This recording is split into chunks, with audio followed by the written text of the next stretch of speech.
여러분 안녕하십니까? 윈TV 미주뉴스입니다. 트럼프의 캐나다 합병 발언은 협상 전략일까요? 캐나다 총리는 트럼프가 진심으로 캐나다가 미국의 51번째 주가 되길 원한다고 밝혔습니다. 김승재 기자의 보도입니다. 트리도 캐나다 총리는 도널드 트럼프 대통령이 캐나다를 미국의 51번째 주로 합병하길 원한다는 발언이 단순한 협상 전략이 아니라 그의 진심을 반영한 것이라고 밝혔습니다. 캐나다 매체에 따르면 트리도 총리는 7일 토론토에서 열린 산업계 및 노동계 대표들과의 비공개 행사에서 트럼프 행정부는 캐나다가 보유한 핵심 광물 자원의 가치를 잘 알고 있으며 아마도 그것이 캐나다를 51번째 주로 만들겠다는 발언이 계속 나오는 이유일 것이라고 말했습니다. 트루도 총리의 이 같은 발언은 행사장에서 비공개로 진행되던 도중 스피커를 통해 바깥에 있던 취재진에게 일부 노출되었다고 해당 미디어는 전했습니다. 트루도 총리는 앞서 CNN과의 인터뷰에서 트럼프 대통령의 51번째 주 발언을 단순한 협상 전략으로 평가절하한 바 있습니다. 하지만 이번 발언은 트럼프가 실제로 캐나다 합병을 고려하고 있다고 보고 있음을 시사하고 있습니다. 트럼프 대통령은 2023년 11월 취임 전 캐나다와의 관세 문제를 논의하기 위해 자신을 찾아온 트루도 총리에게 요구 사항을 이행할 수 없다면 미국의 51번째 주가 되는 것도 하나의 방법이라고 언급한 바 있습니다.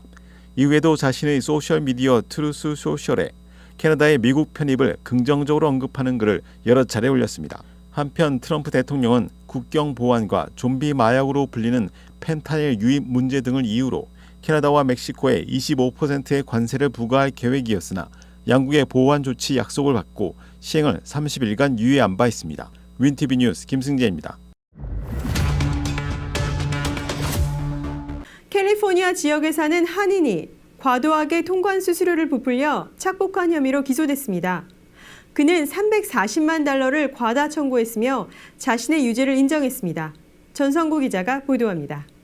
세리토스 지역에서 통관 업체를 운영하면서 수백만 달러의 통관 수수료를 과다 청구하다 덜미를 잡혀 연방 검찰에 기소됐던 한인이 자신의 유죄를 인정했다고 연방 검찰이 발표했습니다. 연방 검찰 캘리포니아 센트럴 지검에 따르면 통관 업체인 코미스 인터내셔널 대표 프랭크 승노아 씨가 지난 7일 자신에게 적용됐던 2건의 송금 사기와 1건의 탈세에 대해 유죄를 시인했습니다. 노아 씨는 2007년부터 2018년 사이 남가주 등 전국에 매장을 둔 일본 기업 다이소의 통관 업무를 대행하면서 과도하게 수수료를 부풀려 340만 달러를 착복한 혐의로 지난 2022년 연방 검찰에 기소돼 재판을 받아왔습니다. 2023년에는 두 곳의 업체에서 받은 관세 200만 달러를 연방 세관 국경보호국에 납부하지 않는 혐의가 추가됐으며 IRS에 납부해야 할 100만 달러의 세금을 탈세한 혐의도 아울러 받았습니다. 한편 노아 씨에게는 각각의 송금 사기에 대해 최대 20년의 징역형, 탈세에 대해 5년간의 연방 징역형이 예상되고 있습니다. 윈TV 뉴스 전성구입니다.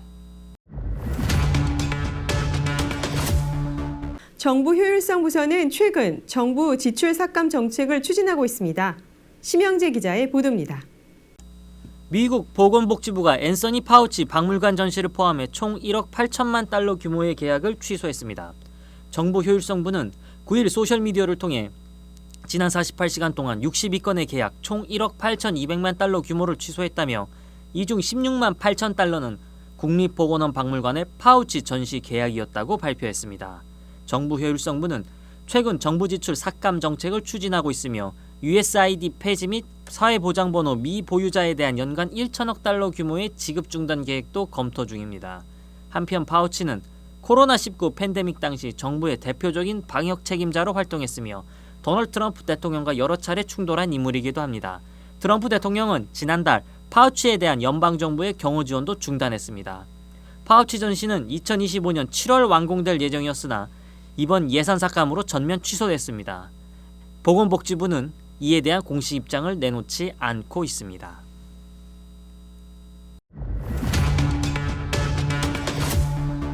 문화 전쟁을 선언한 트럼프 대통령이 케네디 센터 이사장을 맡겠다고 발표했습니다. 전성구 기자의 보도입니다. 도널드 트럼프 대통령이 성소수자 관련 공연을 문제 삼으며 워싱턴 DC 대표 공연장인 케네디 센터의 이사장을 직접 맡겠다고 선언했습니다. 7일 현지 시간 트럼프 대통령은 자신의 소셜미디어 트루스 소셜에 우리는 워싱턴 DC의 케네디 센터를 다시 위대하게 만들 것이라며 우리의 예술, 문화 비전을 공유하지 않는 이사장을 포함한 일부 이사회를 즉각 해촉하기로 했다고 밝혔습니다. 그는 이어 곧 새로운 이사회 명단을 발표할 것이며 여기에는 놀라운 신임 이사장 도널드 J. 트럼프가 포함될 것이라고 덧붙였습니다. 트럼프 대통령은 케네디 센터가 지난해 청소년을 대상으로 드래그쇼, 여장 남성 또는 남장 여성의 공연을 진행한 점을 지적하며 이런 공연은 끝날 것이라며 케네디 센터는 미국 문화의 보석으로 최고의 스타들을 위한 무대가 되어야 한다고 강조했습니다. 트럼프 대통령이 해촉을 예고한 현직 이사장은 사머펀드 칼라일 그룹 공동 창업자이자 억만장자 자선 사업가인 데이비드 루벤스타인으로 그는 조 바이든 전 대통령과 가까운 인물로 알려져 있습니다. 케네디 센터 이사회는 미국 대통령이 직접 임명하는 자리입니다. 최근 트럼프 대통령은 성전환자의 여성 스포츠 경기 출전을 금지하는 행정명령에 서명하는 등 성소수자 이슈를 둘러싼 보수 진영의 입장을 적극 반영하며 문화 전쟁의 속도를 내고 있습니다. 윈티비 뉴스 전성구입니다.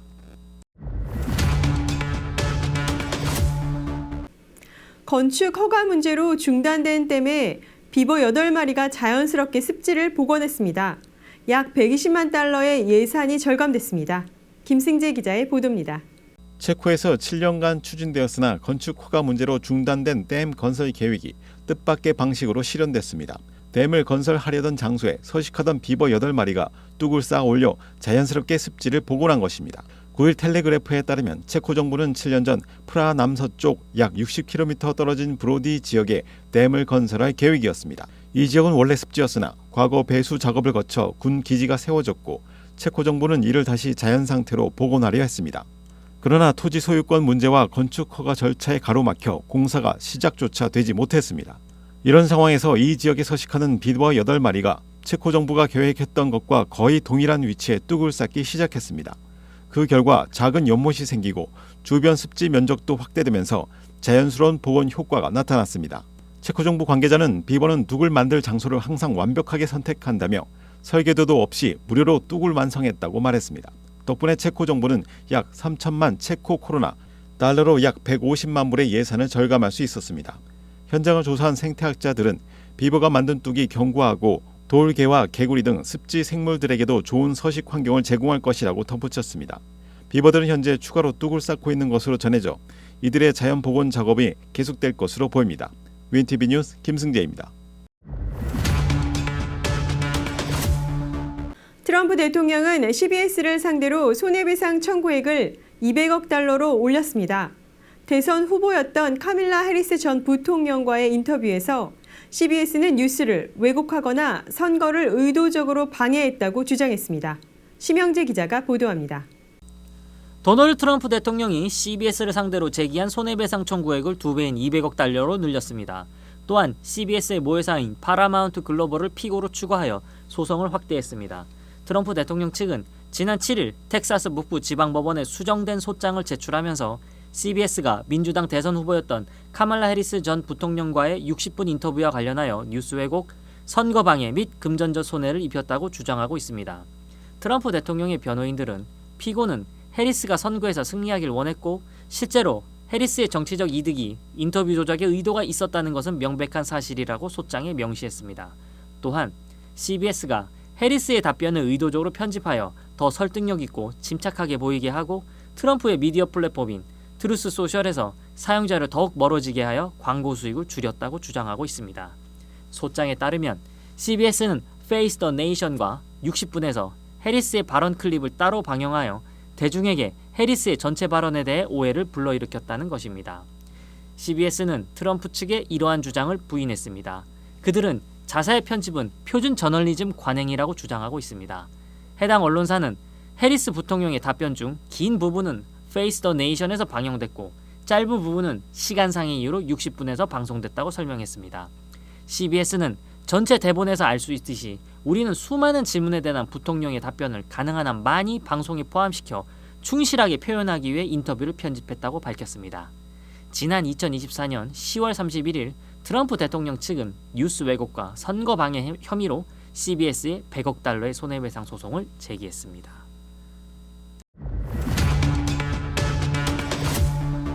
도넛 200만 개가 리스테리아균 오염 문제로 리콜됐습니다. 200만 개가 넘는 도넛이 리스테리아균 우려로 리콜됐습니다. 도넛은 FGF 브랜드로 알려졌으며 미국 전역은 물론 캐나다에 나가는 제품으로 알려졌습니다. 연방식품의약청은 리스테리아균의 오염 문제로 이 제품들은 리콜됐다고 전했습니다. FGF 측은 식품 안전이야말로 회사가 지향하는 최우선 목표라면서 도넛 제품이 리스테리아균 우려 때문에 자발적으로 모든 제품을 회수했다고 밝혔습니다. 이 브랜드에는 60여 가지가 넘는 다양한 도넛이 있으며 케이크링, 패키, 프리터, 크롤러, 그리고 먼치킨 등이 포함되어 있습니다. 리스테리아균에 감염되면 설사나 위장의 이상 증세가 나타난 후 고열, 근육통, 두통, 몸의 균형 감각 상실, 그리고 발작 등을 동반할 수 있다고 관계자는 전했습니다. 어젯밤 슈퍼볼의 열기가 뜨거웠습니다. 필라델피아가 캔자스 시티를 압승하는 모습을 보여줬는데요.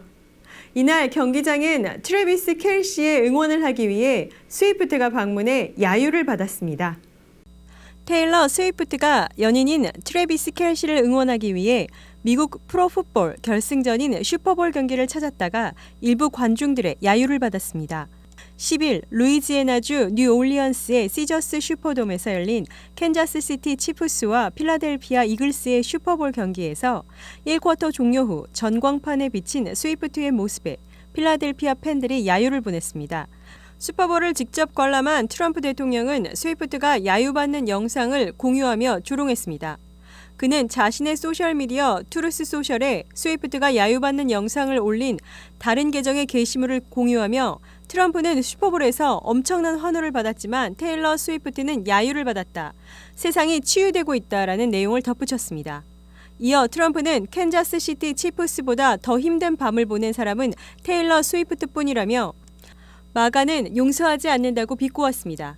이는 스위프트가 지난 대선에서 트럼프의 경쟁자였던 카밀라 해리스를 공개 지지했던 것에 대한 불만을 드러낸 것으로 해석됩니다. 한편 이날 트럼프는 차남 에릭 트럼프, 며느리 라라, 장녀 이방카와 함께 경기장을 찾았습니다. 애국가 연주가 울려 퍼질 때 트럼프가 일어나 격려하는 모습이 대형 화면에 포착되자 관중석에서는 환호가 터져나왔다고 외신들은 보도했습니다. 뉴스를 마칩니다. 시청해주신 여러분 고맙습니다.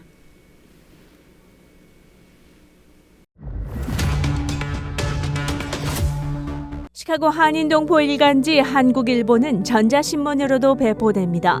시카고 한국일보 무료 신문은 가까운 한인식당이나 마켓에서 볼 수 있습니다.